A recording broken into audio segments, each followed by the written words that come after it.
A royal event is a masterpiece of precision.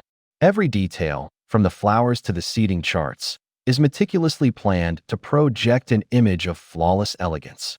But what happens when, long before the cameras roll or a single guest arrives, the whole affair is poisoned from within? According to royal biographer Robert Hardman, one Buckingham Palace celebration was spoiled before it even truly began. A guest recalled a blue Bentley performing a handbrake turn in the quadrangle, spraying gravel over other cars. The consensus was immediate. "I bet that's Andrew." And it was. According to the guest, that single act of arrogance, from a man who just had to make it all about him, set a toxic tone for the entire day. This wasn't just a one-off. For decades, Prince Andrew has cultivated a reputation for being rude and profoundly arrogant. While the world now knows him for the scandal that led to his public downfall, a deep-seated pattern of behavior had already alienated his family and enraged palace staff. This is the story of how Prince Andrew's personal conduct created a toxic atmosphere that ruined royal events from the inside out. Behind the palace walls, staff were often on the receiving end of Andrew's notorious temper. For years, his conduct was reportedly an open secret, dismissed as just the way he is, a phrase that often hides sustained mistreatment. Former employees describe a man who wasn't just demanding, but actively condescending, shouting commands, and lashing out over trivial things.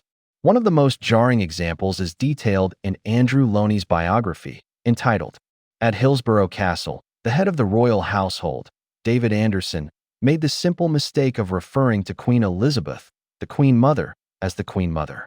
For this perceived lack of deference, Andrew allegedly exploded. 'And you still don't know the proper way to refer to my grandmother?' He reportedly yelled. 'You f***ing imbecile. Get out.'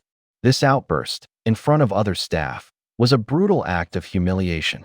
This get-out mentality was apparently part of a broader pattern. Paul Burrell, who served as Queen Elizabeth's footman, recalled Andrew frequently telling staff to F off. The behavior allegedly caught the attention of the late Queen herself after Andrew and his ex-wife, Sarah Ferguson, used her staff for extravagant late-night dinner parties. "This must stop," the Queen reportedly said. "These are my staff. They're not yours, Andrew, and you must treat them with respect." Other former staff members have painted a similar picture. One ex-staffer recalled Andrew treating employees like a military officer, barking "do it," for even simple tasks. Another former maid described being summoned from 4 floors away simply to close a gap in his curtains, only to be screamed at. This wasn't just about high standards, it was about power. One source alleged he would have diplomats place settings removed from a table to assert his dominance.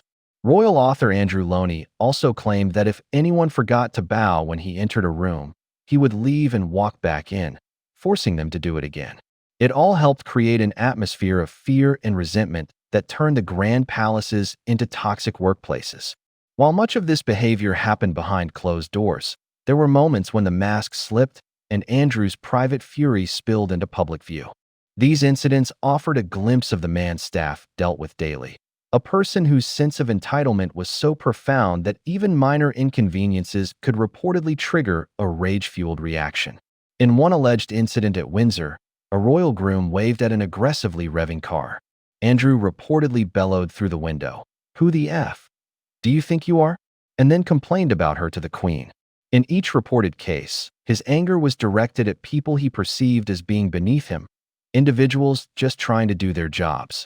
These public outbursts were significant because they shattered the carefully constructed facade of royal decorum. For the staff and public who witnessed these moments, the pristine and peaceful atmosphere of the royal estates was spoiled by selfish rage, replaced by the ugly reality of a bully who seemed to believe he was above everyone else.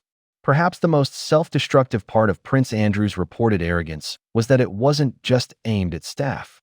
It was also allegedly directed at those marrying into the family, a snobbery that would ultimately create a major rift with the future of the monarchy, Prince William and Kate Middleton. His dismissive attitude towards the now Princess of Wales is believed to be a primary reason for the deep feud between the uncle and nephew.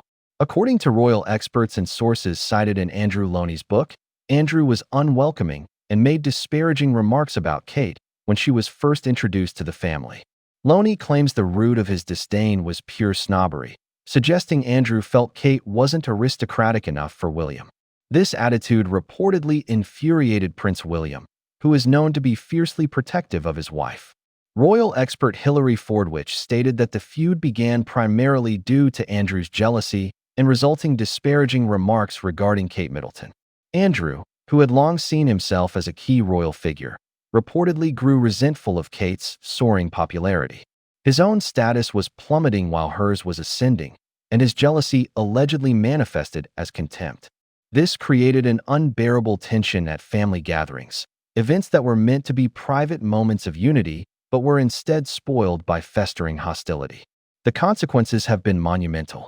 Prince William has reportedly been at pains to distance himself from his uncle, refusing to be photographed with him and holding a deep-seated grudge. An insider quoted in Loney's book made a shockingly blunt claim. If Charles doesn't, I guarantee you the first thing William does when he eventually becomes king is to get them evicted. By targeting Kate, Andrew didn't just insult a popular new member of the family. He alienated the heir to the throne. A lifetime of alienating staff and family meant that when Prince Andrew's public reputation finally imploded, he found himself utterly isolated. His association with the convicted sex offender Jeffrey Epstein was the catalyst for his downfall, but his long history of alleged arrogance ensured few people within the institution were willing to fight for him. The consequences came swiftly, culminating in a dramatic standoff with his brother, King Charles, over his home. For over 20 years, Andrew lived in the grand, 30-room royal lodge in Windsor. After he was stripped of his public duties, the king reportedly began pressuring him to downsize. What has ensued is a protracted battle, a royal siege, where Andrew has stubbornly refused to vacate the mansion. While King Charles reportedly cut his funding to make the upkeep unaffordable, Andrew, as of early 2026, has clung on, reportedly presenting legal documents that allow him to stay. During the tense negotiations, one source claimed Andrew shouted, "But I'm the Queen's second son, you can't do this to me," a plea that showed how deeply his identity was tied to a status he had already lost. Perhaps the most telling consequence came not from the king, but from the very staff he had spent years mistreating. Following his loss of titles, tabloid reports alleged that when Andrew visited Windsor Castle, the guards refused to bow or salute him. Instead of addressing him as Your Royal Highness, they pointedly called him by his surname, a small but powerful symbol that his reign of terror over them was over. So, what do these decades of rude behavior, tantrums, and family feuds truly tell us?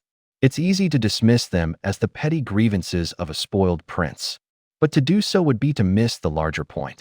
Prince Andrew's personal conduct was never just a series of isolated incidents. It was a crucial element in his own spectacular unraveling. While his connection to Jeffrey Epstein was the primary reason for his public disgrace, his ingrained arrogance was why he had no one left to defend him. He had spent a lifetime creating a toxic environment, burning bridges with staff who saw his true character and alienating powerful family members like Prince William, who would come to shape the monarchy's future. His character had become a liability the modern monarchy could no longer afford. The man who once reportedly demanded staff re-enter a room to bow correctly now finds himself stripped of titles and fighting to stay in his home. Insiders claim he has grown morbid, troubled by the vast gap between the man he thought he was and the disgraced figure history will remember him as. His story is a stark cautionary tale. It reveals that in an era of public scrutiny, personal character matters. A royal title provides immense privilege, but it can't protect you from the consequences of your own actions forever. His downfall wasn't just about one scandal. It was the inevitable result of a lifetime of believing he was entitled to everything and respectful of no one. From a handbrake turn at Buckingham Palace to a furious outburst at a groom in Windsor, the evidence paints a clear picture. Long before any main event began, Prince Andrew's behavior had often already poisoned the atmosphere. His displays of arrogance were a reflection of a deep-seated entitlement that ultimately led to his isolation. With a new era defined by King Charles and Prince William, the monarchy appears to be forging a future with no place for him. But what do you think? Were these incidents simply the actions of a man under pressure, or do they reveal the true character of the man once known as the Duke of York? Let us know your thoughts in the comments below. And if you want to stay updated on all the royal drama, don't forget to like and subscribe for more deep dives into the world's most famous family.